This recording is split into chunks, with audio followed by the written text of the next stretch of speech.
రాము DYFI state president. రాష్ట్ర ప్రభుత్వం job క్యాలెండర్ని announce చేసింది, సంతోషం.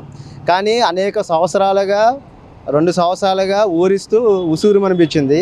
రాష్ట్ర వ్యాప్తంగా ఉన్న నిరుద్యోగులంతా కూడా ఎన్నికల సమయంలో ఏదైతే చంద్రబాబు నాయుడు గారు ప్రకటించారో ప్రతి ఇంటిలో ఒక పారిశ్రామికవేత్తని తీర్చిదిద్దుతానో, రాష్ట్ర వ్యాప్తంగా ఉన్న ఖాళీలన్నీ భర్తీ చేస్తాను, ఈ రాష్ట్రంగా ఉండనే ఉన్నాం, స్వర్ణాంధ్రప్రదేశ్ చేస్తానని చెప్పేసి అనౌన్స్ చేశారు. అవన్నీ నమ్మిన నిరుద్యోగులైన మేము అందరూ కూడా టీడీపీ కూటమికి ఓట్లేసి గెలిపించారు. కానీ తర్వాత అనౌన్స్ చేసిన ఈ జాబ్ క్యాలెండర్కి సంబంధించి జాబ్ క్యాలెండర్ కాదు, జాబ్ లెస్ క్యాలెండర్.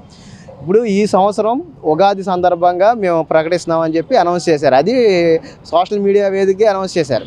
సాధారణంగా చంద్రబాబు నాయుడు గారికి ఉన్న లక్షణం ఏంటంటే, టీడీపీకి ఉన్న లక్షణం ఏంటంటే, ఏ విషయం చేసినా పెద్ద ఆర్భాటంగా ప్రచారం చేసుకుంటారు. కానీ ఆర్భాటానికి దూరంగా ఈరోజు సోషల్ మీడియాలోనే ఎందుకు అనౌన్స్ చేయాల్సి వచ్చింది? 1, 2 ఈ అనౌన్స్ చేసిన 10,000 ఉద్యోగాలకు కూడా ఆర్థిక శాఖ నుంచి అనుమతి ఉందా లేదా అనేది స్పష్టం చేయలేదు.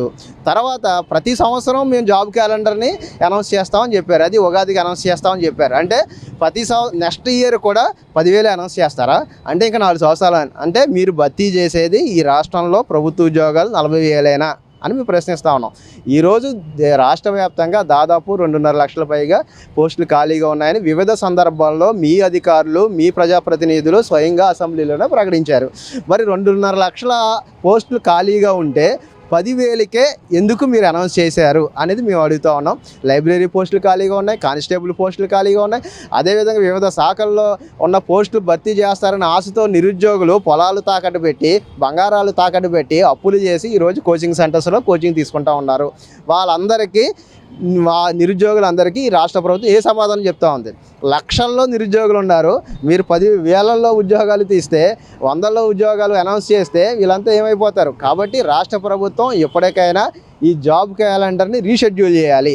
దాదాపు ఏదైతే పోస్టులు ఖాళీగా ఉన్నాయో ఈ పోస్టుల ఖాళీలన్నింటి మీద ఒక వైట్ పేపర్ని రిలీజ్ చేయండి. దానికి సంబంధించింది నిర్దిష్టంగా, కాంక్రీట్గా నిరుద్యోగులకి భరోసా కల్పించే విధంగా జాబ్ క్యాలెండర్ని రీషెడ్యూల్ చేయాలని మేము కోరుతా ఉన్నాం.